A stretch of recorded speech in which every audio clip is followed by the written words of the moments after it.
और सीधा जोहार करता हूँ, सेवा जोहार करता हूँ। आज गोंडवाना गणतंत्र पार्टी के तत्वाधान में गोंडवाना की महारानी दुर्गावती मराबी जी का जन्म जयंती का कार्यक्रम रखा गया है। उनको सादर जोहार। हमारे बीच और गोंडवाना के महामानव गोंडवाना रत्न दादा मरकाम जी को मैं सादर नमन सेवा जोहार करता हूं। आज इस कार्यक्रम में हमारे बीच गोंडवाना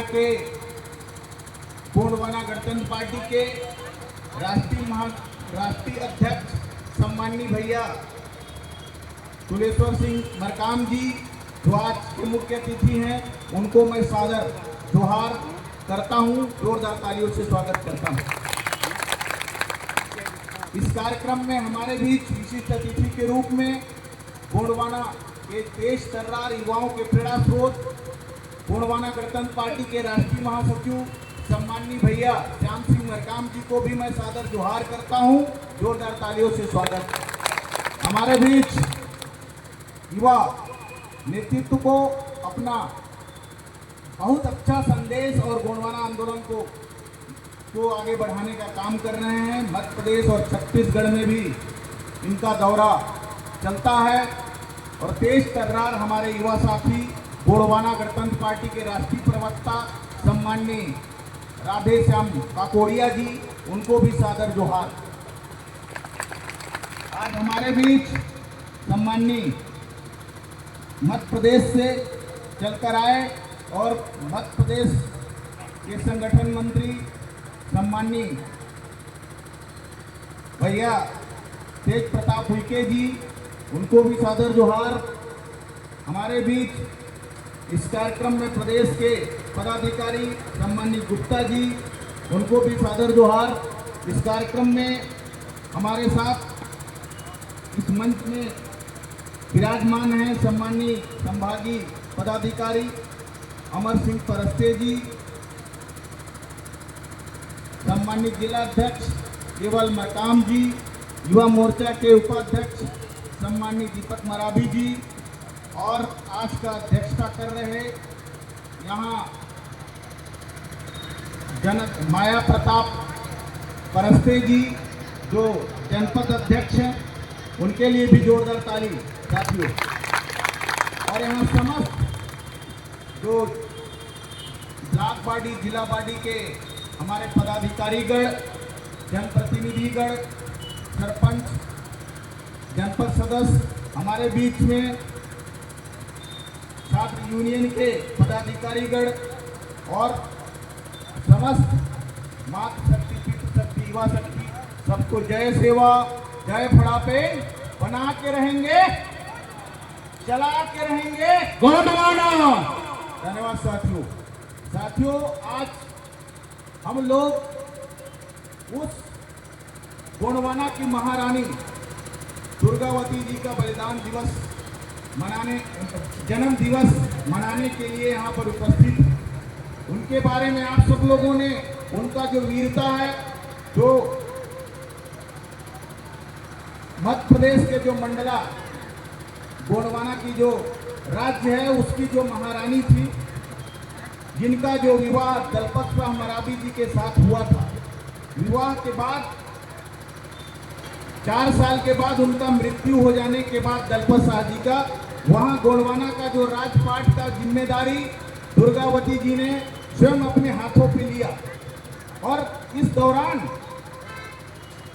वहाँ कई आक्रमण हुए। 51 बार जो है दुश्मनों को उन्होंने वापस कर दिया। 52 बार जिस तरह से उन्होंने अपने गोंडवाना की मातृभूमि और वहाँ की संस्कृति, गोंडवाना संस्कृति को बचाने के लिए वहाँ की प्रजा के खातिर और गोंडवाना राज्य के खातिर बलिदान होना पड़ा। जो 1564 में 24 जून को उनको वीर गति प्राप्त हुआ। ऐसे जो है महान जो रानी का जो हम लोग यहाँ पर जन्म दिवस मनाने के लिए उपस्थित हैं, वाकई में मातृशक्तियों के लिए और गोंडवाना के लिए प्रेरणा का स्रोत है, प्रतीक है कि हम सब लोगों को सीखना समझना चाहिए कि हमारी मातृशक्तियों को भी सबल होना, युवाओं को भी सबल होने की जरूरत है। जिस तरह से दादा मरकाम जी ने गोंडवाना आंदोलन चलाया, आजादी के बाद जरूरत पड़ा कि वाकई में गोंडवाना जो राजपाट था, हमारे इस आजादी में बहुत से राजा महाराजाओं ने, चाहे हमारे छत्तीसगढ़ से शहीद वीर नारायण सिंह सोना खान हो, शंकर शाह, रघुनाथ शाह जी हो, मतलब इस तरह से देश के निर्माण में हम लोगों ने अपना योगदान दिया, हमारे महापुरुषों ने अपना खून बहाया, तब देश को आजादी मिला। लेकिन आजादी के बाद भी जिस तरह से हम लोगों को अनदेखा किया जा रहा है, अभी गुप्ता जी ये बात कह रहे थे कि आप राजा महाराजा के औलाद हैं, लेकिन आजादी के 75 साल से भी ज्यादा समय हो गया, लेकिन आज हमारी स्थिति क्या है? आज रोडों में जिस तरह से मजदूरी करते और लकड़ी बेचते हमारी महारानियां दिखती हैं, क्या इसी के लिए हमारे महापुरुषों ने ये लड़ाई लड़ी थी? इसके लिए हम लोगों को जागना जरूरी है साथियों। दादा मरकाम जी ने जो आंदोलन चलाया है, इसीलिए चलाया है कि हमारे लोगों को राजपाट पूरा आए, फिर से हमको राजपाट लाना है। क्योंकि ये जो जिस तरह से आजादी के बाद भारतीय जनता पार्टी और कांग्रेस की सरकार आई, क्या हम सब लोगों को राजपाट मिला? हमारा मान सम्मान मिला? नहीं मिला। इसलिए आज जन्म दिवस पर हमको याद करना होगा हमारा राजपाट किस तरह से आएगा। इसके लिए हमको तैयार होना पड़ेगा साथियों, क्योंकि आजादी के बाद हमारे लोग जिस तरह से कांग्रेस के साथ भरोसा किया, हमारे युवा साथियों ने उनका झंडा उठाकर अपना जवानी बर्बाद कर दिया। उसी तरह छत्तीसगढ़ की जो मैं बात करूं तो अभी साय जी का भी सरकार चल रहा है। साय लोग कहते हैं, हमारे युवा साथी भी बहुत लोगों ने उनका झंडा लेकर और उनको जिताने का काम किया, लेकिन क्या हुआ? ये यहाँ आप देख लीजिए सोनहत भरतपुर में, यहाँ से जो विधायक हैं उन्होंने भी कई वादा किए। इसके पहले भी विधायक थे कांग्रेस के, वो कहां से चल रहा था? तब भी सरकार छत्तीसगढ़ के पैसों से बाहर चुनाव लड़ा जाता था। यहाँ के बालू से की दलाली से लोग यूपी बिहार में जाकर प्रचार करते थे। आज भी छत्तीसगढ़ में जिस तरह से साय जी की सरकार है, ये यहाँ के जो हमको कहा गया ना कि भाई आपका जो छत्तीसगढ़ में गोंडवाना के दबाव से इन लोगों ने क्या किया? गोंडवाना आंदोलन बहुत चल रहा है बोले, और यहाँ पर छत्तीसगढ़ में हमारा विधायक भी बनना चालू हो गया। इन लोगों ने क्या किया कि एक आदिवासी मुख्यमंत्री बना दिया साय जी को। लेकिन वो क्या यहाँ के मूल निवासियों के लिए काम कर रहे हैं? साय जी कर रहे हैं? नहीं कर रहे हैं। ये कंट्रोल कहां से हो रहा है? दिल्ली से लोग चलाने का काम कर रहे हैं छत्तीसगढ़ को, और यहाँ के खनिज संपदा, रेत, बालू सबको बेचने का और दलाली करने का काम दिल्ली से किया जा रहा है। और ये साय जी मात्र दस्तखत करने वाले मुख्यमंत्री बन गए। ऐसे मुख्यमंत्री चाहिए क्या? नहीं चाहिए। हमको गोंडवाना गणतंत्र पार्टी का असली जो यहाँ का बेटा जो छत्तीसगढ़ियों को उनके हक अधिकार दिला सके, ऐसा मुख्यमंत्री अगर दे सकता है तो गोंडवाना गणतंत्र पार्टी दे सकता है साथियों। माननीय तुलेश्वर मरकाम जी के नेतृत्व में उनको यहाँ पर जो चुनाव होगा 2028 में, हम गोंडवाना गणतंत्र पार्टी से मुख्यमंत्री बनाएंगे और छत्तीसगढ़ को उनका हक अधिकार दिलाने का सब भैया संघर्ष करो। इसलिए आपको तैयार होना पड़ेगा। मैं इस मंच के माध्यम से भी बता देना चाहता हूं कि छत्तीसगढ़ के युवाओं को भी बता देना चाहूंगा कि आप लोग भाजपा और कांग्रेस का झंडा उठाना बंद कर दो, क्योंकि आपके साथ जिस तरह से अन्याय हो रहा है, आपको भरोसा है कि हमको नौकरी मिलेगा। कहीं नौकरी मिल रहा है क्या? कहीं वैकेंसी मिल रहा है क्या? लाखों युवा इंजीनियरिंग और ये जो ग्रेजुएशन करके बाहर आ रहे हैं, इंजीनियरिंग और डॉक्टरी का भी पढ़ाई कर रहे हैं, ITI कर रहे हैं, उनको कहीं नौकरी मिलने वाला नहीं है, क्योंकि छत्तीसगढ़ में बाहर से पूंजीपतियों को यहाँ की जो खनिज संपदाओं को देने का काम यहाँ का मुख्यमंत्री कर रहा है।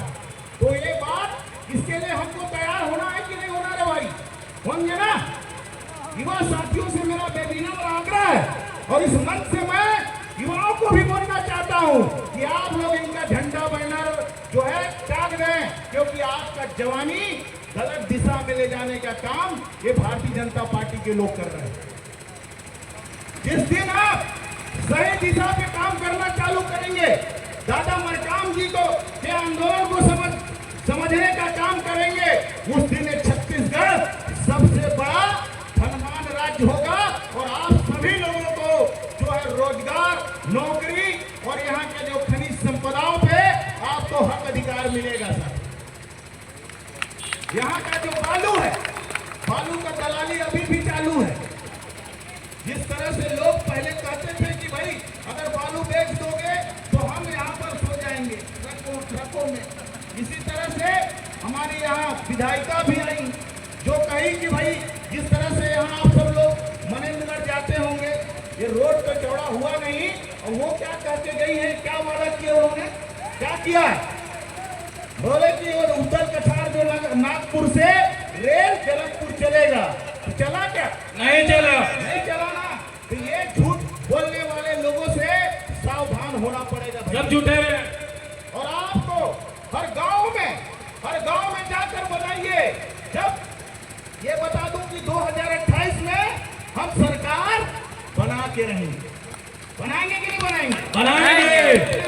चलो हाथ खड़ा करो।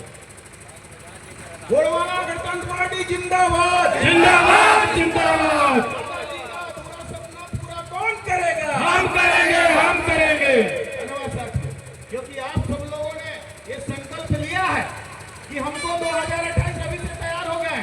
छत्तीसगढ़ में जिस तरह से थर्ड विकल्प का माहौल तैयार हो चुका है साथियों, ये सरगुजा के साथ साथ मैदानी बेंच में भी लोग चर्चा कर रहे हैं कि जिस तरह से भारतीय जनता पार्टी और कांग्रेस के लोगों ने हमको ठगने का काम किया है, इसलिए हमको इस बार जो यहाँ की पार्टी है, मूल निवासियों की पार्टी है, छत्तीसगढ़ के जमीन से पैदा हुआ जो पार्टी है गोंडवाना गणतंत्र पार्टी, उधर हमको जाना है। लेकिन आप सब लोगों को तैयार होना पड़ेगा, तैयार रहना पड़ेगा, युवा साथियों को भी बताना पड़ेगा और हमारे मातृशक्तियों को भी तैयार होना पड़ेगा। इसलिए आज हम लोग रानी दुर्गावती का बलिदान जन्म दिवस मना रहे हैं, इसलिए कि रानी दुर्गावती उस समय जब साधन संसाधन भी नहीं था। आज तो ऐसा है कि मोबाइल में बात भी हो जाता है, होता कि नहीं होता? मोबाइल है और आने जाने का साधन भी कुछ बन गए हैं। इसके बाद भी अगर हम लोग लड़ाई नहीं लड़ पाएंगे तो फिर कैसे होगा दादाजी का सपना पूरा हो पाएगा क्या? इसीलिए आप सब लोगों को तैयार होना पड़ेगा। जिस तरह से दिल्ली में मात्र साल भर की पार्टी सरकार में चली गई, हमारा तो शुरुआत हो चुका। भैया विधायक बन चुके हैं, आप सब लोगों को गोंडवाना राज्य लाना है, गोंडवाना का राजपाट पुनः लाना है। छत्तीसगढ़ियों को उनका मान सम्मान, रोजी रोजगार की व्यवस्था अगर करवाना है, हमारे युवा साथियों को उनका पढ़ाई लिखाई में सुधार होना है, तो इस बार गोंडवाना गणतंत्र पार्टी के साथ आना होगा सर। इसके लिए आप सब लोग तैयार होना है। तो ये बात मैं कहूंगा, अक्सर दादाजी भी ये बात कहते थे कि सोच बदल दोगे तो सितारे बदल जाएंगे, नजर बदल दोगे तो नजारे बदल जाएंगे। आपके नदियों की धार बदलने की जरूरत नहीं है। अभी अगर युवा साथियों लोग अपने सोचने की दिशा बदल देंगे तो समाज का और गोंडवाना गणतंत्र पार्टी का दशा बदल जाएगा साथियों, दशा बदल जाएगा और गोंडवाना की सरकार बनेगी साथियों। इसी के साथ मैं और ज्यादा न करते हुए अपनी वाणी को विराम देता हूं। सबको जय सेवा, जय फड़ापेन। बना के रहेंगे, चला के रहेंगे, जोर से बोलो ये गोंडवाना। धन्यवाद। धन्यवाद। एक बार जोरदार ताली बजाएंगे साथियों। प्रदेश अध्यक्ष जी ने